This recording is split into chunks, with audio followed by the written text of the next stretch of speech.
Normal और simple बच्चों की कटिंग कैसे की जाती है, इसके मेन पॉइंट क्या होते हैं और कंघा चलाना क्यों ज़रूरी होता है, साइडों पे के ऊपर मशीन लगाना क्यों ज़रूरी होता है और मशीन लगाने के बाद कैंची के साथ स्लोप बनाना क्यों ज़रूरी होता है और बाद में साइडों पे ब्लेड लगाना क्यों ज़रूरी होता है। तो आए हम आपको जो ना 4 नंबर क्लिप लगा के साइडों पे मशीन लगाकर तो कटिंग का आगाज़ करके आज हम आपको जो ना सिंपल कटिंग बच्चों की कैसे की जाती है इसके मतलब जो चंद पॉइंट होते हैं वो हम आपको समझाएं, आपने समझना है। हम आपको सिखाएं, आपने सीखना है। हम आपको बतलाएं और आपने सुनना है। तो आए हम आपको जो ना इन चंद पॉइंट के ऊपर बात करके और साथ में प्रैक्टिकली करके दिखाते हैं और समझाते हैं।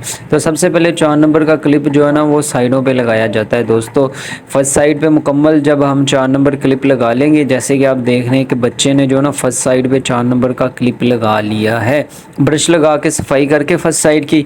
फिर सेकंड साइड पे जो ना 4 नंबर का क्लिप जो ना लगाना स्टार्ट कर लेना है। क्लिप आपने जो ना स्लोप वाले एंगल में चलाना है। जैसे कि आपके ज़ेरे नज़र है दोस्तों कि कान के ऊपर से जो ना मशीन लगाई जा रही है और इसको कान की हदूद तक हमने रखा हुआ है। मेरा कहने का मतलब ये है कि आपने कान के ऊपर से स्टार्ट करना है मशीन लगानी और इसको 2 से 2.5 इंच का जो ना गैप रखना है। जब हम सेकंड साइड पे जो ना मशीन लगा लेंगे तो फिर बारी आ जाएगी बैक साइड की।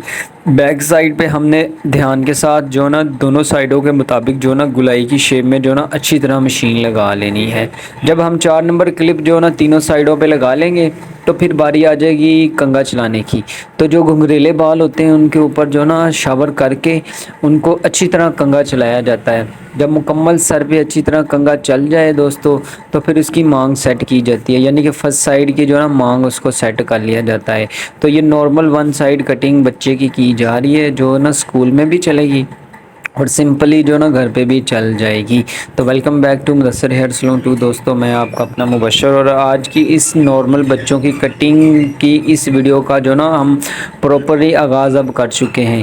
जो स्टार्टिंग हमने आपको चंद पॉइंट बताए हैं अब उनको जो ना प्रैक्टिकली करने का भी टाइम आ चुका है और साथ आपको जो ना समझाने का टाइम भी आ चुका है। तो ये कैंची के ऊपर गिरफ्त की जाती है दोस्तों।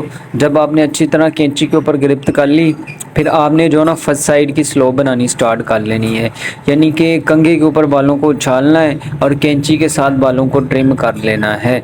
हमने जो ना ट्रिमिंग जो है ना वो बड़े ध्यान के साथ करनी है।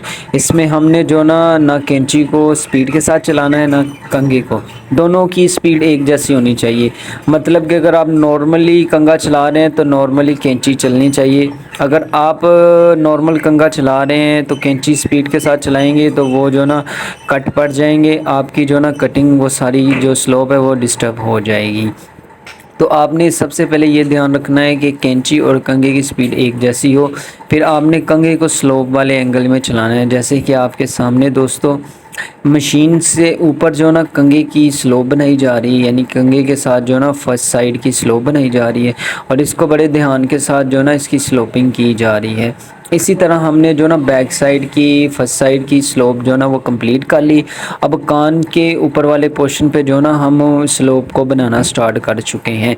तो इसमें बड़ा ध्यान रखना है आपने, क्योंकि बच्चे जो होते हैं वो तंग करते हैं, उन्होंने कभी सर हिलाना होता है, कभी उन्होंने मतलब कि टोटली कटिंग में जो ना वो तंग कर रहे होते हैं। तो इसमें आपने जो ना ये ध्यान रखना है कि बच्चे के कान के ऊपर कैंची ना लग जाए और कहीं स्लोप जो ना वो ना ख़राब हो जाए।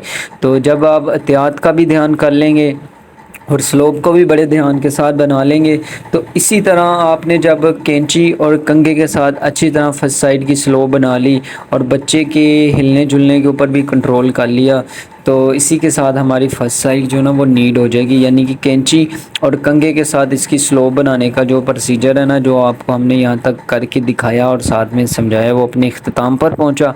अब कलम की साइड की जो ना गुलाई निकाली जाएगी दोस्तों। कलम के ऊपर निशान लगाया जाएगा। अगर कस्टमर कहे कि मैंने कलम के ऊपर निशान नहीं लगाना तो आप ना लगाइएगा। तो जब हम कलम वाले एरिए से कवर निकल जाएंगे दोस्तों तो फिर हमने कान के ऊपर से गुलाई को निकालना स्टार्ट कर लेना है। कान के ऊपर से गुलाई निकालने का तरीकाकार ये है कि आपने कान के को प्रेस कर लेना है और कैंची की नोक के साथ गुलाई बनाना स्टार्ट कर लेनी है। जब आप कान के ऊपर से गुलाई बना लेंगे फिर आपने गर्दन वाले एरिए पे अच्छी तरह गुलाई को सेट कर लेना है। तो कैंची चलाते हुए आपने ध्यान रखना है, चाहे आप स्लोप कर रहे हैं चाहे आप गुलाई निकाल रहे हैं, कि आपने कैंची को ओवर स्पीड नहीं चलाना दोस्तों। तो उस तरह को धो के शावर वगैरह लगा के ब्लेड को तोड़ के अब ब्लेड की सेटिंग का टाइम आ चुका है, क्योंकि अब हम ना साइडों से सफाई वगैरह करने वाले हैं, क्योंकि हमारी फर्स्ट साइड जो है ना वो अल्हम्दुलिल्लाह कंप्लीट हो गई है। तो फर्स्ट साइड की जो कलम की चौड़ाई को कम किया जाएगा, क्योंकि इस बच्चे ने जो ना कलम के ऊपर कट नहीं लगवाना, तो इसलिए हम जो ना इसकी कलम की चौड़ाई को नॉर्मल सा कम कर लेंगे। फर्स्ट साइड पे ब्लेड लगा लिया और कलम की एंड वाले पोर्शन पे ब्लेड लगा लिया। अब कान के ऊपर जो ना उस तरह की फ्रंट वाली नोक के साथ हम ब्लेड लगाएंगे। कान कलम की बैक साइड की चौड़ाई को कम कर लेंगे, फिर कान के ऊपर वाले पोर्शन पे जो ना ब्लेड लगा के सफाई करके इसी तरह हमने जो ना मुकम्मल गर्दन वाले पोर्शन पे भी जो ना ब्लेड चला लेना है। जब हम मुकम्मल एरिया जो ना साफ़ कर लेंगे जहाँ जहाँ पे हमने कैंची के साथ गुलाई को सेट किया है, तो इसी के साथ दोस्तों हमने आपको जो ना आसान तरीके के साथ जो ना बच्चों की 4 नंबर मशीन लगा के इसकी स्लोपिंग करने का जो तरीक़ाकार होता है यहाँ तक समझा दिया है। उम्मीद करते हैं आपको समझ आ गई होगी। और आपसे एक रिक्वेस्ट है, अगर आप न्यू हैं हमारे चैनल पे तो सब्सक्राइब हमारा official channel Mudassar hair salon 2 दोस्तों। अगर पुराने व्यूवर्स में से हैं तो एक प्यारा सा कमेंट करके हमारी हौसला अफजाई कीजिएगा और आज की वीडियो कैसी इस मतलब भी बताइएगा, क्योंकि हमने फर्स्ट साइड जो ना वो नीट कर ली और बच्चे ने कैसी कटिंग की फर्स्ट साइड नीट की ये भी बताइएगा कमेंट सेक्शन में दोस्तों।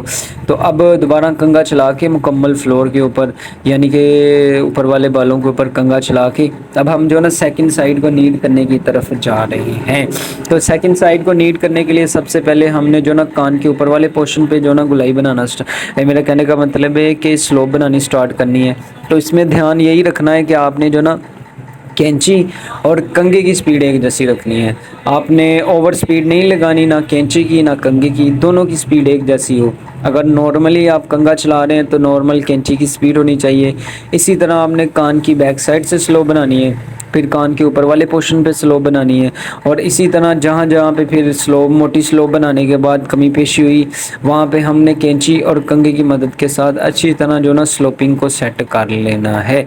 जब हम सेकंड साइड की स्लोप को नीड कर लेंगे इसकी बस कमी पेशी को अब हमने क्लियर करना है, यानी कि जहाँ जहाँ पे कैंची और कंघे के साथ इसकी स्लोप को मिक्स करने की ज़रूरत हुई अब वहाँ वहाँ पे हम जो ना कैंची और कंघे की स्लोप बनाएंगे। तो बच्चों की कटिंग में बड़ा ध्यान रखना पड़ता है दोस्तों। आपने पूरी वीडियो में यही देखा होगा कि बच्चा जो ना बार बार सर हिला रहा है, तो इसको बार बार जो ना सेटिंग की जाती है कि आपने इधर सर रखना है, इस जगह पर रखना है। तो अगर किसी कस्टमर यानी कि छोटे बच्चे के साथ अगर उसके बड़े जो वालिदैन या कोई बड़ा नहीं आया तो आपने बड़े ध्यान के साथ उसकी कटिंग करनी है, क्योंकि ज़्यादातर बच्चों के जो ना कान के ऊपर या गर्दन के ऊपर ब्लेड वगैरह और कान के ऊपर ना कैंची लगने के चांसेस होते हैं। तो इनको बड़े ध्यान के साथ इनकी कटिंग की जाती है, कहीं इनको जो ना वो कट वगैरह ना पड़ जाए। तो एहतियात और ध्यान को मद्देनज़र रखते हुए हमने जो ना सेकंड साइड भी नीड कर ली है दोस्तों। अब इसकी जो बनावट है उसको हमने चेक करना है कि जहाँ जहाँ पे इसकी कमी पेशी हुई इस कमी पेशी को क्लियर कर लेना है। जब हम अच्छी तरह इसकी चेकिंग वगैरह कर लेंगे तो बाद में जो ना हम इसकी ना गुलाई करना स्टार्ट कर लेंगे, यानी कि कलम की बनावट को बनाना स्टार्ट कर दिया है। कान के ऊपर वाले पोर्शन पे जो ना ब्लेड लगाना स्टार्ट कर दिया हमने। अब टोटली हम जो ना गुलाई की तरफ ध्यान कर रहे हैं, क्योंकि हमने जो ना इसकी सेकंड साइड भी नीड कर ली है दोस्तों। तो सेकंड साइड पे जो ना हम कान के ऊपर वाले पोर्शन पे जो ना इसकी गुलाई बना ली है। कान और गर्दन वाले एरिया पे भी हमने जो ना इस गुलाई की शेप को जो ना सेट कर लिया है। अब बारी आ गई है ब्लेड की। ब्लेड जो ना हमने कलम वाले एरिया से लगाना स्टार्ट करना है, कलम की चौड़ाई को कम करके। और मुकम्मल जब हम कलम की सेटिंग कर लेंगे फिर हमने जो ना उस तरह की फ्रंट वाली नोक के साथ जो ना ये कान के ऊपर वाले एरिया पे, कान की बैक साइड वाले एरिया पे और गर्दन वाले एरिया पे जो ना अच्छी तरह ब्लेड लगा लेना है। फाइनली हमारी सेकंड साइड जो ना वो ब्लेड लगाने के बाद जो ना नीट और मुकम्मल हो जाएगी। तो दोस्तों दोनों साइडों को हमने आपको ना आसान तरीके के साथ जो ना इनकी मशीन लगाने का तरीक़ाकार, फिर इसकी स्लोपिंग करने का जो तरीक़ाकार होता है बच्चों की सिंपल कटिंग का, वो हमने आपको यहाँ तक बता दिया है। तो अगर आपको आज का हमारा ये जो वीडियो है मतलब कि आपको सिंपल कटिंग करने का बच्चों का जो तरीक़ाकार है समझ आया है तो इस मतलब कमेंट कीजिएगा दोस्तों। अगर न्यू है तो सब्सक्राइब हमारा official channel Mudassar hair salon 2 दोस्तों। अगर आप किसी और टॉपिक के ऊपर हमारी वीडियोस देखना चाह रहे हैं तो उस मुतालिक भी लाजमी कमेंट सेक्शन में बताइएगा दोस्तों। मतलब अगर आपको शेविंग की वीडियो पसंद है या फेस के ऊपर ये दाने वगैरह होते हैं उनके मुतालिक वीडियो देखने के मतलब कि आपकी डिमांड है तो हम उस मुताबिक भी लाजमी वीडियो बना के और आसान नुस्खा जो ना आप लोगों तक पहुँचाएँगे। लिहाजा हमने सेकंड साइड की जो ना स्लोप वो भी स्टार्ट कर लेनी है दोस्तों। हमारी फर्स्ट साइड भी नीड हो चुकी, सेकंड साइड भी नीड हो चुकी, तो बैक साइड से जो ना कैंची और कंघी की मदद के साथ हमने अच्छी तरह इसकी स्लोपिंग कर लेनी है। तो फाइनली जब हम बैक साइड से अच्छी तरह इसकी स्लोपिंग कर लेंगे तो जहाँ जहाँ पे बड़े बाल होंगे उनको हमने बस सेट करना है और मशीन से ऊपर वाली जो स्लोप है उसको हमने जब नीट कर लिया तो बैक साइड पे कैंची लगा के बैक साइड पे अब उस तरह लगाने की बारी आ गई है। तो स्किन को खिंचाव में रखना है और उस तरह को छोटे छोटे पार्ट्स में चलाकर हमने गर्दन वाले पोर्शन पे जो ना मुकम्मल ब्लेड लगा लेना है।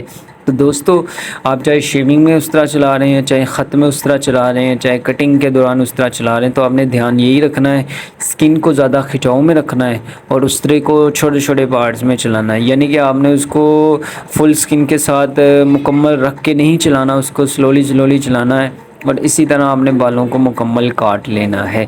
अब फाइनली हमारी जो ना ऊपर वाले बालों को ट्रिम करने की लास्ट जो ना हमारा पोर्शन रह चुका है, यानी कि ये हमारा लास्ट स्टेप है जिसमें जो ना हम बड़े जो सर के ऊपर वाले बाल हैं इनको ट्रिम कर रहे हैं।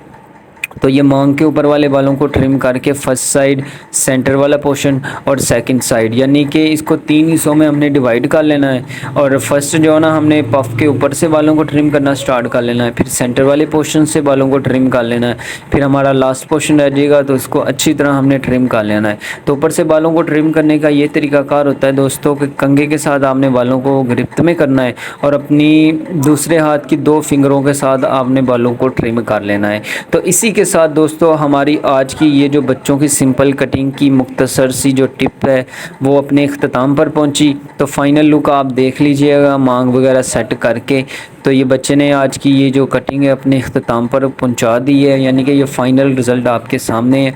तो फाइनल लुक कैसी है ये भी बता दीजिएगा दोस्तों। बच्चे की फर्स्ट साइड नीड होने के बाद की, सेकंड साइड नीड होने के बाद की, बैक साइड नीड होने के बाद की, तो इस मतलब भी लाजमी कमेंट सेक्शन में बताइएगा और नेक्स्ट टॉपिक पे वीडियो बनाई ये भी बता दीजिएगा। और अपना बहुत ज़्यादा ख्याल रखिएगा। हम बहुत जल्द मिलेंगे आपको एक नई वीडियो, एक नई स्टोरी के साथ। तब तक के लिए अपने दोस्त मुबशर को इजाज़त दीजिएगा। अल्लाह हाफिज़।